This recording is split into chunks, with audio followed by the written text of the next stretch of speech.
wanted to welcome you to this live training where we're going to be going over the 7 mistakes and why you're not losing weight. And so the whole reason for me to do this is to create some interest and teach you something. I want you to have some knowledge, gain some value from this so you can kind of course correct where you might be at right now. So I'm out here, it's beautiful outside, so I took advantage of that. What we are dealing with is a lot of people are going out and they are having some success, but not necessarily a ton. You see a lot of people that are putting in work at your typical gym, and I used to work out at Akron General Lifestyles, and you'd see people come in time and again, and what would happen? Not much. They wouldn't get the results. They wouldn't get what they wanted from out of the effort that they were making, and so they end up getting frustrated and fed up. Some just settled for where they are and just realized that they probably wouldn't be able to get anywhere, and others just gave up. And so we want to definitely, obviously, keep you from giving up or settling. Settling is the worst thing you can do in life. And so we always want to push, strive, and drive toward what we want as a result and as a goal. So first up, the first deadly mistake that you might be making, which is the very, very obvious one, is that you're eating too much. And we know that calories in, calories out is definitely a very true and real thing that we have to deal with. And having too much food will put more than you burn, is going to put some pounds on the body, and that might be something that you might not be interested in. I'm not, and I don't think many others are. So what we've got going on is we've got even an extra 500 calories in a day could really throw you off course. Even an extra like 300 could as well. And there's different things like sauces, dressings, and oils or even liquids that might sneak in, or your portions might be slightly off and you end up having a little bit more than you thought you were going to. So you're not eating enough. The second mistake is a little more sneaky, is you're not eating enough protein. And there's a couple of reasons why we want to make sure that we're maximizing our protein intake. Typical women protein recommendation definitely want to be clearing over 100 grams. For men, we definitely want to be like 160 to 180 or more there as well. So there's a study that happened in the Journal of Nutrition back in 2003, and it stated that women that had eaten about 130 grams of protein for weeks on end were able to lose weight, and the other ladies that, even if they were eating, here's what the study was, they were eating the same amount of calories, but the women that were eating a little more heavier portion of calories in protein were able to actually lose more fat and keep the weight off longer. And so what happens is that the 2 gram counts of the two ladies were 128 grams and then 68 grams. And so I always push my clients to eat protein because it's going to benefit you in a great way. So a couple things. One, it helps create fullness. So you're full, you're satiated, you're able to eat and feel full. Oftentimes we definitely have ran into times where you can end up hungry after you get done eating food, and that's not a good thing. What will happen as well is that you'll feel less hungry between the meals. So having that more protein in will fill you up, and lastly, it'll help preserve your muscle tissue. So if you're in a caloric deficit, that's one of the big things that are a big problem. And through low calories, then we end up we can burn muscle tissue, and that's not a good thing. We want to preserve as much muscle. It's metabolically active tissue. It'll keep your basal metabolic rate up, and so that is the basal metabolic rate is your at-rest, do nothing to survive, and so that's something that we want to be paying attention to. You're drinking too much. Okay, it's mistake number 3. Now, let's throw out, 'tis the season for Starbucks pumpkin spice lattes. You throw down 2 of those, you could be looking at easily over 800 calories. Those can tote like 40 to 60 grams of sugar. They can be about 400 plus calories each. And so if you were to just have 2 because you woke up, you had one in the morning, and your friends invited you out in the evening, then boom, we've got a fair amount of calories, a ton of sugar, and that could be like up to 50% of your actual intake, and that is not good. Beer as well. Pop, sodas, things that have a lot of sugar in them are obviously things we want to avoid because they contain calories, they contain sugar, they contain things. As soon as we ingest alcohol, we actually want to, it actually stops the fat burning process, which actually is not that great for you, and so you end up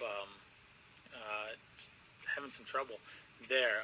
Even with the alcohol, we need to think of things like a vodka and Coke could be up to 150 calories. Mojitos can end up, and oftentimes the specialty drinks are easily over 250, 300 calories.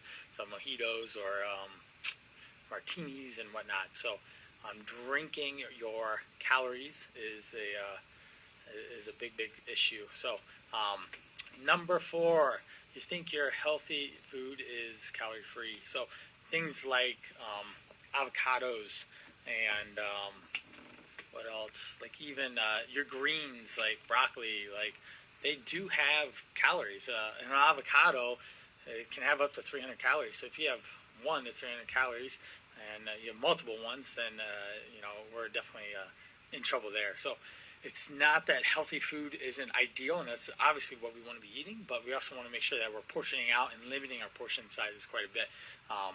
They're super nutritious foods, but they also do contain calories, as broccoli does, as asparagus does, as spinach does, and oftentimes you'll find it hard to overeat those, but some things like nuts, where people will grab a handful of nuts, that can totally throw off your day, and then you're kind of set back quite a bit. The biggest things that we're looking for is nutrient-dense foods that are going to fill you up and keep you satiated as long as possible. So when we get into mistake number 5, you don't train hard enough. So this is kind of going back to my lifestyles days. I'd see people walking on a treadmill doing the same thing and in and out, in and out. The other thing that I would end up seeing is people weightlifting. And what would they do? Oftentimes they are sat on the bench. They'll do a set, and then they get lost in conversation because it happened to be a very social gym. And if you end up showing up to the gym a lot, then you end up developing relationships, and people want to know what's going on, and you share things like that. So you end up spending a lot of time talking. If you're not in there with a clear focus on what you're doing, a clear game plan of an exercise program that you're following, and things that you actually want to accomplish, when you go in there, then ultimately you get off track, and your 30-minute workout turns into 45, and then you've really haven't done that much work in the 45 minutes that you're actually there. Whereas if you would have put blinders on, gotten the work done, you probably could have got all that stuff done in 20 minutes and been done. 15, 20-minute workouts can be highly effective. Real quick side note here, a fantastic one for you to try is 10 minutes of 10 push-ups, 10 squats, 10 sit-ups, body weight, so you can go at your own pace. But the goal would be to clear as many rounds of that as possible. So again, 10 minutes worth of doing 10 push-ups, 10 squats, 10 sit-ups. See how many you can get, and that'll really challenge you in a body weight way, and then also allow you to evaluate where your fitness is and also your mobility.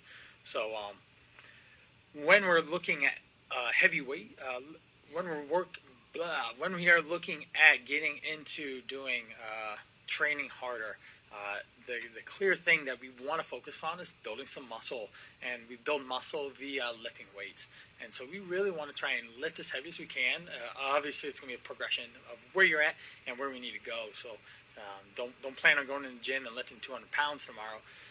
But let's start at 50, and then next week see if we can go 55 or 60, and progression our way up that way with the core principle of overload. So we really want to make sure that we are diving into doing that, starting slow, working and progressively getting stronger as we go, because then we're going to be building muscle, which is metabolically active tissue, which will fuel burning fat and will allow you to actually look a lot better too. We know that just take the marathoner versus the sprinter. In general, at least as the American society goes, we're interested in a more toned body than a long, slender body that has no muscle tone at all. So beginners go slow, get into the habit of working out and having effective weight routines. So we go over the reasons why to lift weights. We're going to get a greater caloric expenditure over time. You get sore like 24 hours, 48 hours after you lift. Well, that's called DOMS, delayed onset muscle soreness. And so we work out today, and we're feeling that muscle building, muscle recovering activities happen 2 days later still. Your body's recovering, it's processing, it's building muscle, it's laying down foundational efforts. Whereas a cardio, it's right then. That's when you're burning calories, right then, and that's it. So we want to make sure that we're able to maximize our caloric expenditure, especially over time. the process of building muscle and repairing muscles creates a greater metabolic burn over time. And then if you're lifting weights, you're able to maintain muscle longer. If you do too much excessive cardio, it becomes a very muscle wasting activity. So a couple other ones. These are a little more lifestyle habits. The last two are. Mistake number 6 is going to be you are stressed in a variety of different ways, whether it's work, whether it's family, whether it's a friendship, whether it's financial, whether there's a variety of different ways for us as humans to be stressed. And it really kind of first goes to your attitude on how you take it. So are you going to look at it in an open, loving way and see it as an opportunity to learn something?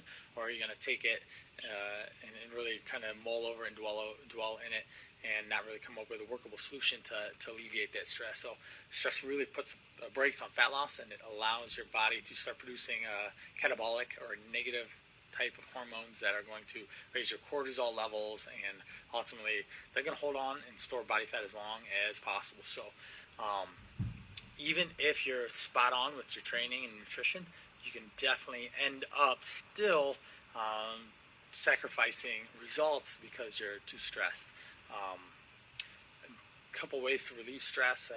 You can do some meditation, you can do some journal writing, some breathing. That's a very simple one. Big deep breath in, breathing in the belly, and then relaxing. Then we get into taking yoga or reading a book or doing other activities, walking outside since it's so beautiful out, walking your dog, whatnot, spending time with a loved one.